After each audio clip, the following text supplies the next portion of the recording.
Okay. Let's go. Are we ready to start?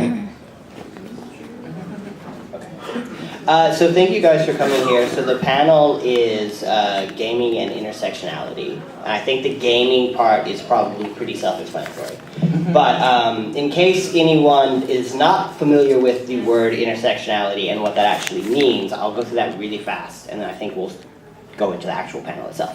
So if you're not coming from a political background, intersectionality is a sociological school of thought that actually came out in the 60s with the feminism movement. So it was largely women of color who rejected the idea that there was a one-size-fits-all idea for feminism, that every woman had the exact same struggles in life, whether they were a black woman, an Asian woman, or so on. So it was a school of thought that said we can't just treat everyone as a big lump sum. We have to see what individual circumstances apply to each person. And since the 60s, it's gone beyond just feminism to minority movement equality in general. So that's where we come into the topic of this, which is how this actually has an intersection with the video game movement, the video game representation movement. So, I guess I'll start off with some figures. Everyone likes statistics. So, the ESA just recently did a study. So, 47% of American gamers are actually female, which is actually interesting because in the UK that's not quite the case. The majority of them are male. So 47% of American gamers are female, 46% of women are the primary purchasers of video games. 38% of people who own an Xbox are female, and Nintendo says 50% of their users are female. And despite what you may think about what actual women are buying, 20% of women play Call of Duty and 15% play Grand Theft Auto, so it's not all Farmville. So this is a big jump from where we were in 1989, where only 3% of women were the gaming demographic. So it begs the question of where is all of the representation for women, for people of color, for disabled gamers, and so on and so forth. And that's the topic that I think we'd like to discuss and explore here. You should introduce yourself. Oh yeah, I could do that too. So, I just like to talk. My name is Joshua Meadows, and I'm a writer. I used to write for Gay Gamer. I used to write for XY magazine years and years ago before that disappeared. I've done stuff with Kotaku, Joystick, and so on. I live in Sydney now, where I help run Sydney Gamers, which is a local LGBT group for people who like video games. And I think. And I'm Maddie Bryce. I write media criticism for Games and Play, and I also develop games and do some kind of grassroots organization and activist work in games, and hoping to do some more community events. I also do consulting for companies and indies, and so this topic is really close to my heart with that. And unfortunately, we're missing Jen Frank, but hopefully she'll wander in. Yeah. But either way, you should check out her work as well. She's also a media critic who writes a lot of great long reads on games, and they're all going to make you cry. So if you like crying, look up her work. Yeah, I'm hoping she can wander in at some point. We're not entirely sure where she is, but I did have several quotes of articles of hers that we'll still bring up anyway, so whether or not she's here. So we were talking about the lack of actual representation, despite the fact that in particular women make up such a huge purchasing demographic. So I guess I want to start off with what the impact this lack of representation has. I think most people here can probably understand at a high level what that means, where if you're playing a video game and you don't see anyone that actually looks like you, how that makes you feel having to put your shoes in the feet of someone else that isn't relatable to you directly. So I can approach this from the perspective of a gay dude, but that's I think that guys get a lot of voice in this subject already anyway. So as a you know, a transgendered woman of color, when you play a video game, and you know, what is the initial impact when there's something there that doesn't really speak to you as a person and your experience? Well, for me, I guess what was interesting is, you know, I never really thought about it for a really long time. You know, I just played video games, and you know, I usually played like JRPGs, which are like, you know, like there was one black person. I think you can, you know, think who that is. You know, I didn't really quite. It didn't hit my like 10 to 21-year-old mind that there aren't a lot of people of color, there aren't a lot of gay people. You know, it just didn't come up. But I played them, and I really love them, and enjoy them, and I think of them a little bit differently now. But it's nowadays I'm like, you know, I feel like I keep seeing the same people over and over again. You know, like things are just boring, I guess. You know, like, well, we're gonna have, you know, this dude who's obviously, you know, like doesn't have good emotional intelligence, trying to, you know, proposition this girl who really doesn't know what she's doing here. You know, and it's just the same thing over and over again. And in my own personal relationships, I have lots of friends of lots of different identities, and they're super interesting people, and I would just like to see them and their quirkiness, you know, go on, and even just different dynamics. You know, you can kind of just tell that, like, you know, developers are really interested in making a great game, and then the writing comes, and they are like, well, what works, what have we seen before, or whatever, and they kind of just like plug it right in, right? And I don't really think anybody ever, you know, maliciously doesn't put in certain people. But for me, what was really interesting, you know, on the counterpoint is that when I made my game, my Nietzsche, was about myself. I kind of made myself a character. And I got super emotional. I got like really, it was the weirdest thing. I made like the pixel, you know, sprite sheet of myself. And it was just, I got emotional about it. And it wasn't until then that I realized how much I just don't see anyone like myself. You know, I just can't think of too many, you know, badass women with afros. I mean, which is, it should be. Like, that's such an easy thing, if you ask me. So,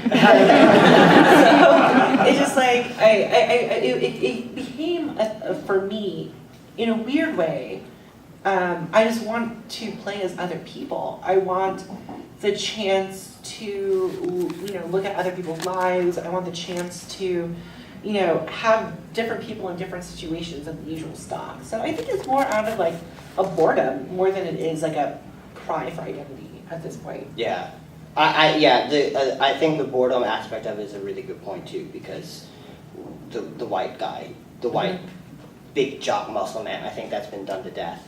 It's funny that I had written down what you were talking about the one black guy, like the Squeenix games. Like even Final Fantasy VII, you may think of that as like a stereotype, like Barrett with his big afro. But like even Final Fantasy XIII, which came out just a couple years ago, has Saz, who is Barrett, but with, you know, Chris Rock's accent instead. So we do have, you know, examples of games that are still trying to actually be a little bit more diverse, and how that misses the mark and sometimes, you know, does a good job, sometimes doesn't do a really good job. From the gay angle, I think, I'm sure I'm going to get some groans. Makoto from Enchanted Arms, does anyone know who that is? So it's this really, really terrible character. Really, really terrible character. And he is a good example of a pervasive stereotype, I think, when game developers do try to shove someone in who's a little bit diverse, of, like, he starts out and he is the predatory, effeminate homosexual, like the sort of thing that Westboro Baptist Church says this is what all gay people are like. So he's very flamboyant, very effeminate, hits on the main character perpetually despite being told no. And then like fairly early on in the game he disappears, and halfway through, after a really secretive, like, badass character with a deep voice and surly accent comes out, he's revealed to be Makoto, who had like some sort of life epiphany or something, and stopped being gay. And the whole point is that he stopped being really gay, and now he's a really cool character. And like the message that sends to people who, you know, as a gay person playing that, the lispy, effeminate character is clearly supposed to be seen as a negative. And then he goes away and he's straight now, and he's much better for it. So there's examples of developers who try, and I don't even know if that was necessarily trying to include a gay character or what, but that's definitely an example, I think, of what not to do. And like BioWare, we've got David Gator who's here, and I'm sure he will talk about this in his own panels, but the new character coming out in Inquisition, which was the first fully gay character that he said he's written, and how this is something that I personally like to see more of, that whether or not you got past BioWare games where they have characters who are gay, but it doesn't really come up until you like pursue it. Whereas this character, he's out and very much proud about it. And I would like to see, you know, that more, because sure, we get the straight stuff constantly, but the examples that we get of diversity in games tend to be optional. So you opt into the gay content, you opt into, you know, the other stuff, whereas you can't opt out of the straight stuff. So it would be nice to see, you know, that in Counterpoint as well. Sorry, going through my notes. So representation-wise, sorry, I should have done this more organized. Huge list of notes and not collated correctly. So what is, okay, so I wanted to get into, we have the characters that you have in games, and then the attempts at diversity. And so what is the, you know, the impact of groups that are excluded from this when you focus on the straight male gaze type thing, and what this is to, you know, people who don't fit into that paradigm, a customer who's still buying the game anyway, and, you know, what, like for me growing up, this was, you know, 60,000 years ago. We didn't have, you know, you barely had any character who wasn't a white guy at all. Like, the original Mario was just a pixel. So the impact for me growing up as a gay guy and not seeing any of this was, I felt very, I've said this before, that I felt like there was a more weirdness directed towards me being a gamer than someone who than someone who was gay. But I felt like I was more outside on that basis than the fact of my sexuality, because it just felt like, hello, there we go. It felt like I wasn't, you know, this was something that was not catered to me. I was clearly not the customer that the developers were going after, and I was clearly not the sort of person that they were interested in engaging. So I felt like an outsider on that point. I think more often when I think about advocacy is how much I think about the people who are coming after me more than I think about myself at this point. Because I know, like, I've already experienced, I think many people here do too, like, you know, we lived our teenage years, you know, those are over, sad, you know. I watch anime for that now. And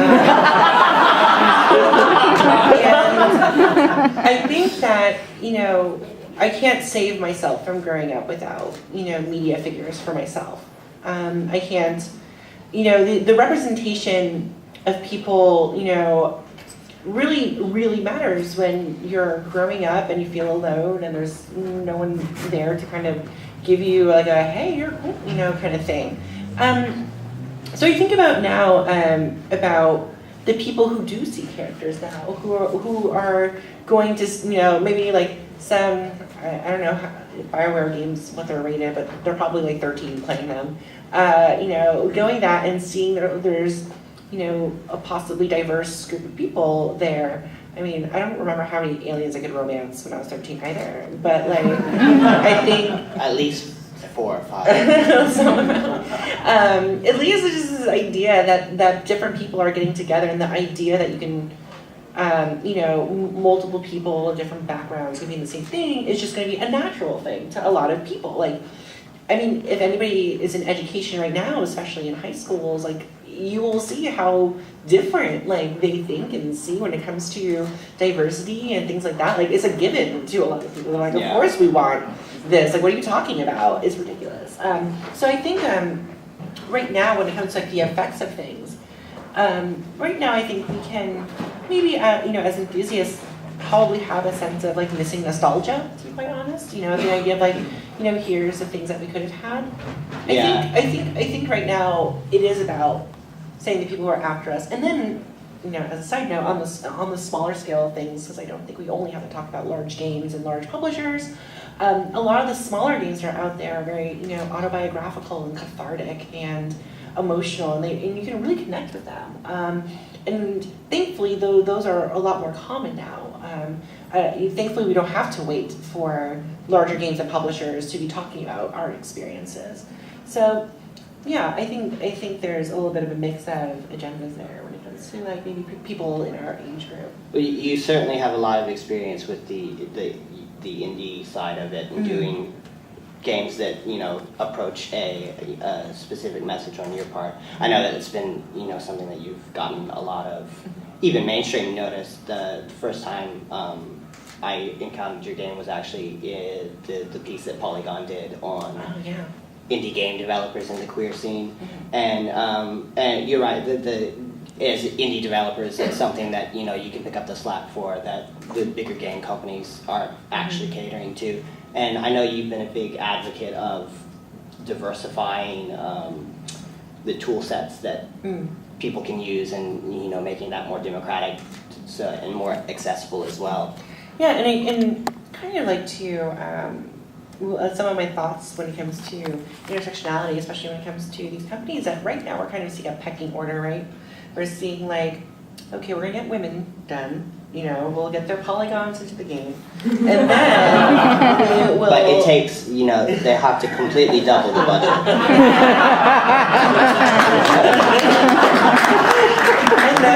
and then we have to apparently create options for people. The options to be gay, I guess, or whatever else is now a thing.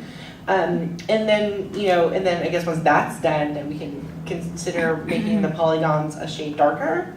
And then, but you notice the pecking order in the conversations, and you obviously hear topics about disability, like what? Like no one talks about that in the mainstream, about classism, about the prices and the kind of equipment people need. Like, we're in a new console generation. I can tell you I can't afford a console right now or ever again, probably. So I kind of think about how we consider the things that, the technology and the prices, and then those topics, because I can imagine we all play games where class is not really done very well. So I think it's what's most interesting to me about people making their own games is that they're not thinking of themselves like, okay, I am, gay, white, from Europe, okay, and then they're not like ticking off every single one, like, okay, I need a gay part of my game, I need like a 5/6 part of my game, I need a, whatever. So I think what's most interesting is that you get to see this kind of like blurry, mess of qualities, together, and not have it be this kind of like agenda thing of like, we have, 2 out of 10 of our characters are women. Yay! It doesn't have to be so stratified that way instead of like a personal experience. I like the word usage of pecking order there, because it's definitely. You can see there's some ad executive who's like, okay, our game has 1 gay character, so we'll get at least 4 articles about this. Right. And the pecking order has it's a nice segue into, I guess, what I'd like the broader conversation of this to be, that the idea of, as it was in the 60s with intersectionality for feminism, that there's a place for it here too, and it may seem silly to put video games in the context of the civil rights movement, but I think that there's a lot of parallels here between, like you mentioned, lost nostalgia earlier, and I do wonder what it must be like for kids who are growing up today who have role models like Ellen and Anderson Cooper that I certainly didn't have when I was a kid, and you have this access to far more diversity in video games than I think we've ever had before. And not only that, but people in the actual gaming community themselves are a little bit more interested in policing the negative behavior of the community in a way that I've never seen before, certainly both as someone who played video games and someone who, worked on, the other side of it as a critic and so on. And there's far more people who are willing to stand up and say, no, you can't say things like that to people. And on the one hand, like, it's really awesome to see that. And then on the other, I think that a lot of people, especially really young kids these days, are growing up where this is expected. And that's awesome that it's expected, but you can get, I guess, desensitized to what the struggle actually was previous. So that's where the pecking order, I think, is a really important thing to keep in mind, because it's awesome to have gay characters in video games, or in movies, in books, in music, and so on. But then if it's always the same gay character who's a white, relatively attractive Twinkie blonde, then you've only replaced one set of catering with a different one. And I think as someone in the LGBT community, we all have to be more cognizant of where we fall into that pecking order, and especially gay white dudes. I forgot what I am.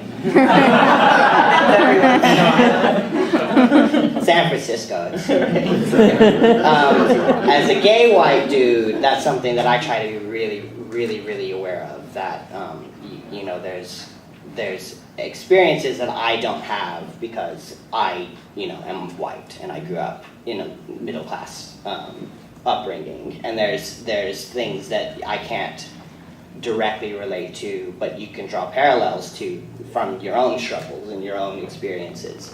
And one of the things that's really important to me is making sure that we don't stop at there's a gay guy in our video game, so we're done. There's a white woman in our video game, so we're done. So that's something that's really important to me, and something that I think it's our responsibility to push developers that, it's cool to get the gay characters in and we appreciate that, but you have to keep going. Like, it's not goal, mission accomplished. But, so on that topic, I wanted to move into the idea of our responsibility both as, people in, presumably if you're here, you're interested in activism, or you have, some awareness of that. Is that Jen? It's Jen. Hi. Come here. Jen's doing it. She's live. Come right here. You're just. We had a musical number in the middle of this. Thanks for tweeting at me. Didn't I tell you if you're not on Twitter, you're dead?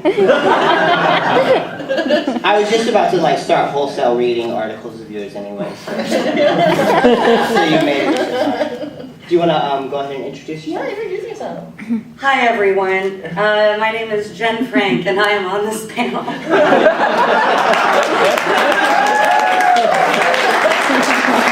Very kind, thanks.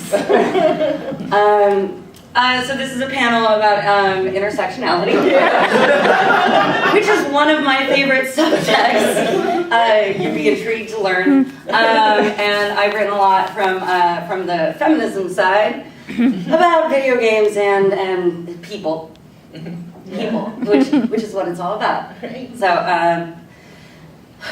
That's good. thank you for having me.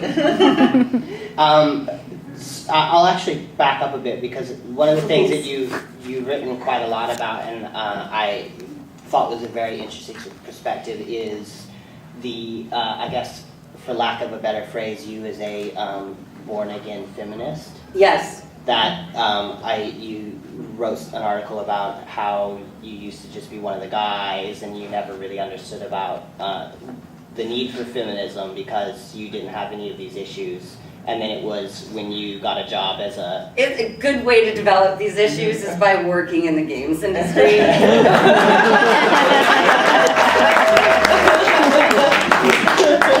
No, you're right. I fancied myself full duder. And I didn't realize that I was actually coming at myself and all other women from a place of internalized sexism and misogyny. I was like, don't treat me like a girl, I'm one of the boys. I have since come to grips with, I feel like a girl. And I feel part of that is because my experience in the workplace was so different. And so that has become incorporated into my identity for better or for worse. And I realize that people in the workplace are going to treat me differently. And that's not even bad. I'm not even mad, bro. But like, but it's definitely changed my perspective on life. So it's not even that good or that bad. It's just how my worldview changed. And I hope very healthily, just sort of like readjusted my lens given this new information. And that's how it affected my worldview. And so, and I also navel gaze a lot. so I like to, How I Used to Be, an essay by Jennifer, and I get to write that. Yes. So, And Maddie said earlier that you do the long form, and as someone who is constantly told TLDR, I can relate to that as well. Sorry, you have to cut that down. Like, they made me use 150 characters to describe this panel, and that was one of the most challenging things I've ever experienced. Only 150. Punctuation counts too. Especially since intersectionality takes like... Yeah, intersectionality is like 40 of them.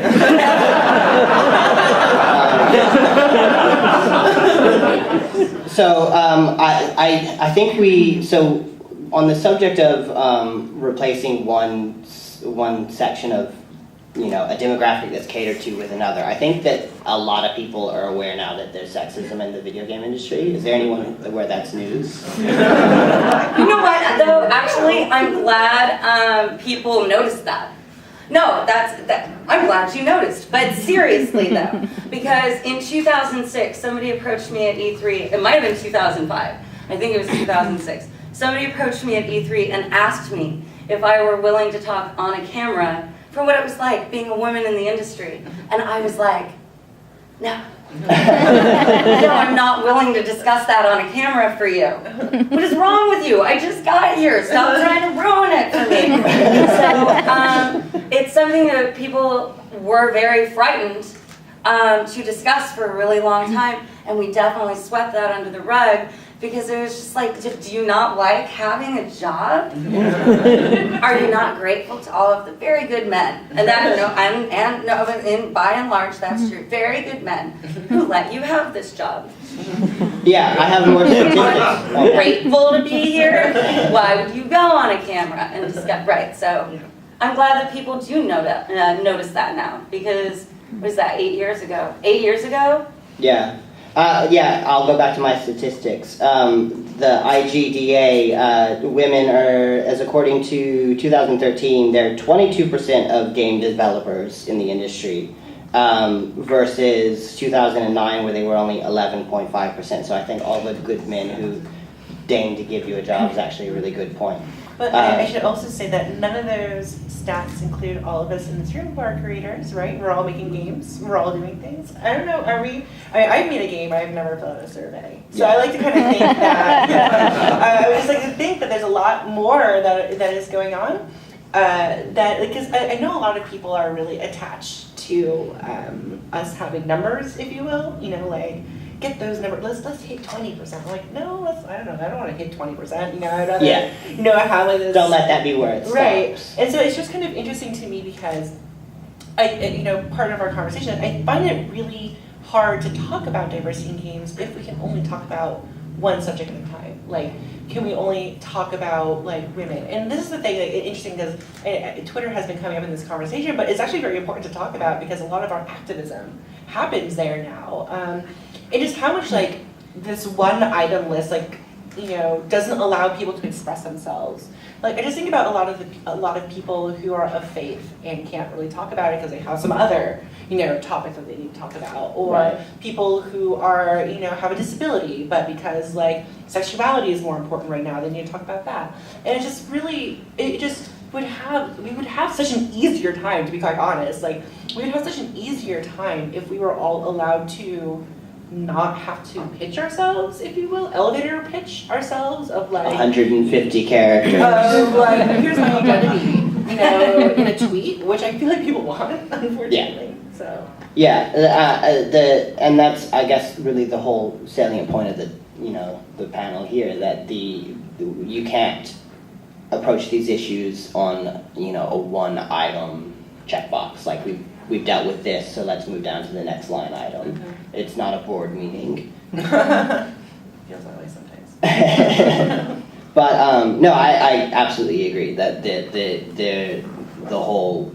the whole idea of intersectionality as a political movement came out because people did not feel that their needs were being addressed by the mainstream, and like even in the LGBT movement right now, gay marriage is the thing that is the thing, and if you are not someone who really is particularly concerned with that, you don't have anything else. There's the conversation about homeless youth. Where is that? Like even though they make up the majority of actually, the homeless population under 30, and then transgendered people are, even a substantially larger block of the homeless youth in there. And, there are things that I personally think should be addressed a little bit ahead of gay marriage, but that's the topic du jour. And so that's the idea of where intersectionality came from, that people did not feel like, their needs were being met or discussed. And that's, half the challenge sometimes, just actually getting to the table to have a conversation about it. And, With, right, from a perspective like feminism, from that vantage, it's exactly the same thing. Feminism isn't meeting anybody but white ladies, straight white ladies' needs. And so we need more out of feminism too, which is why I think it's important to take the intersectional angle with, right, exactly. Yeah.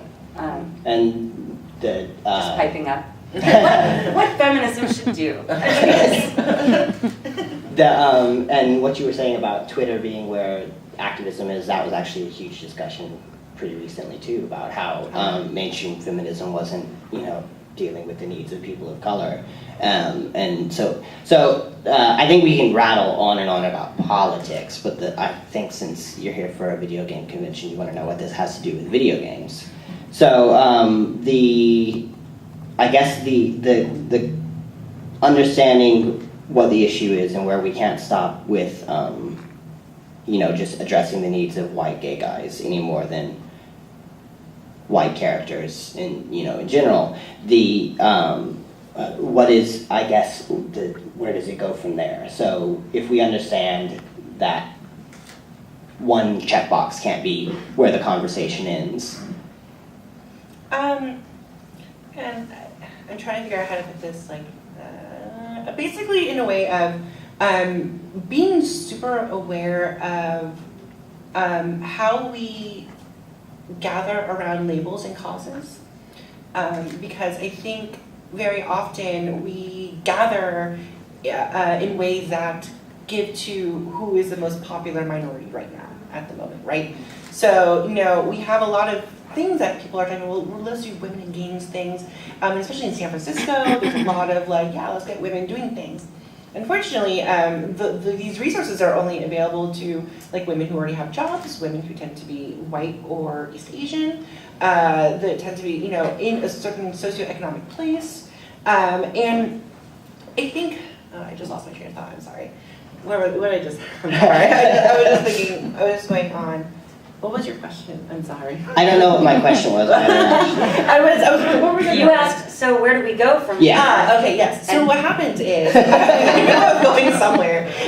Is that we have to not gather around identity markers, because it's kind of like if we only do let's do things for women in games. Women have a whole bunch of other issues besides you concerned with what their body looks like and what their body is doing when they're typing on a computer, or what their body is doing elsewhere. There's a whole bunch of other factors that come in. So one is that mother is not white and has a family and has a whole bunch of other things. So that changes a whole bunch of factors of how to actually solve the problem, right? If you're just assuming that this is the women, you're thinking about the women who need the least amount of help is the one that we're going to, campaign around. So that's kind of how how I think we're not solving our issues very intelligently. And also, I think it also puts up certain people above the rest. So I think a lot of people who are activists right now are tokenized. And they're being like, here's this wonderful saint, person, or, martyr or devil, which very often happens. And they're put on to be the example of all minority people, right? And in that same way, it really doesn't give enough credence to that person, who they are as an individual, and two, it just kind of seems like you all are all the same. So I can just throw money at you in this very particular way, and your problems will be solved. And that's just not going to be, that's not going to work. What works for me is grassroots organizations. Is talking with individuals, people. I would say like, okay, Jen, you and I, we have this connection or whatever. We have this understanding. Let us go together to solve our issues. Thank you. I have the mirror people to remember things. And so and because it matters to us as individuals and how our lives work, it's going to work better. Instead of like, Jen and I are like, okay, what is the state of women? And just look at each other. You as a woman, let's go. And for us, it'd be like, oh, well, all women, write about games on Twitter and complain about pizza toppings. That's all women. So I think that if we it's kind of true, But I think if we all kind of took a very individualistic sense of like, what are the people on a ground level happening, then we can actually, help and change things. Do you want to jump in there? Oh, I was enjoying it.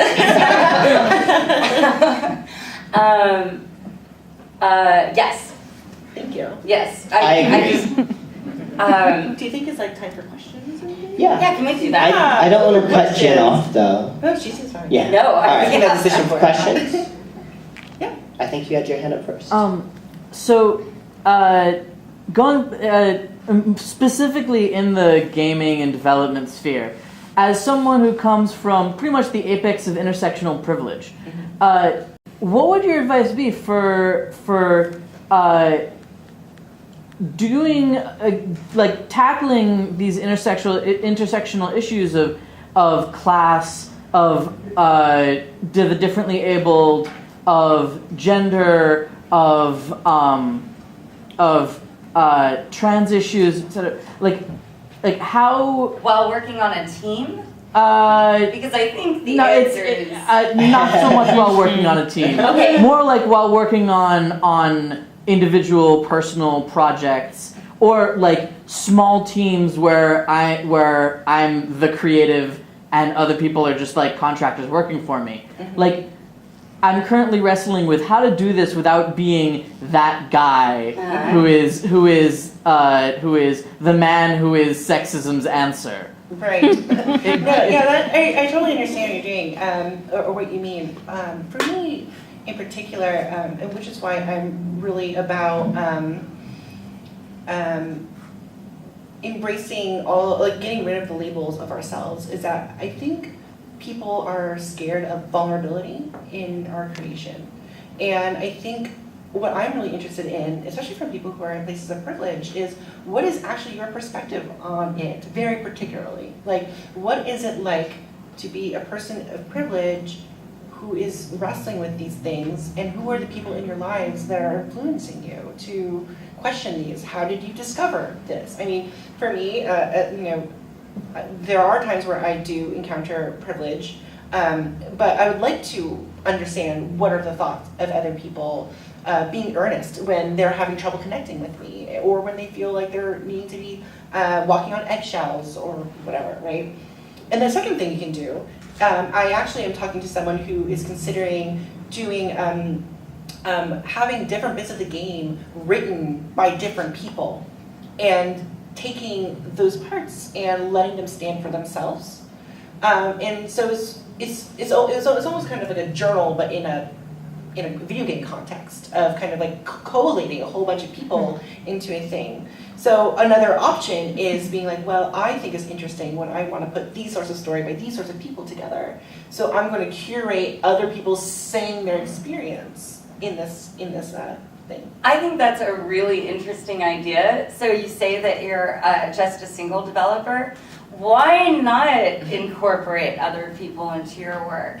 Like, that's actually a really interesting, if you're an individual developer and you're like, but I'm not sure that I want to put like too much weight on only my experiences, and I want to be like cognizant of all of the other experiences available in the world.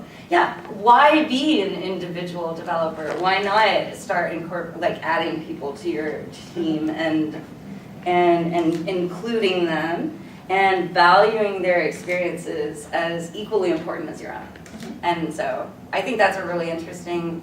Is this helping at all? Like, instead of answering directly, I feel like we're giving you ideas for other stuff you could be doing with your work and life, and I don't know if that's presumptuous. I feel like if I had the scope of resources to bring on additional developers and the exponential overhead increase. I don't think you even need to do developers necessarily. It's just, I think it's a good thing to ask the conversation, or to ask the question in the first place, but like, I doubt the example Maddie's talking about involves other developers, but if you are a white gay guy and you want to tell the story of a transgendered Asian woman who grew up in Minnesota, I don't think that you can do that without getting the help of someone who's actually lived that experience. And it may not be a developer relationship per se, but it's still otherwise you're just writing it from the perspective of what you think that actually is, and so you can't do that if you want to actually do it justice. Are they giving us the? We have 5 more minutes. I'll take that step. But actually, I have been a paid consultant to give my perspective from there's a privileged writer who's working on something and wanted trans perspectives on some other trans characters, and I was a paid consultant for that. It was short term. It was just it was a small amount of pay, but I was paid for it, and I gave them insight on stuff, and so you can do things like that. And you can, but do pay. Because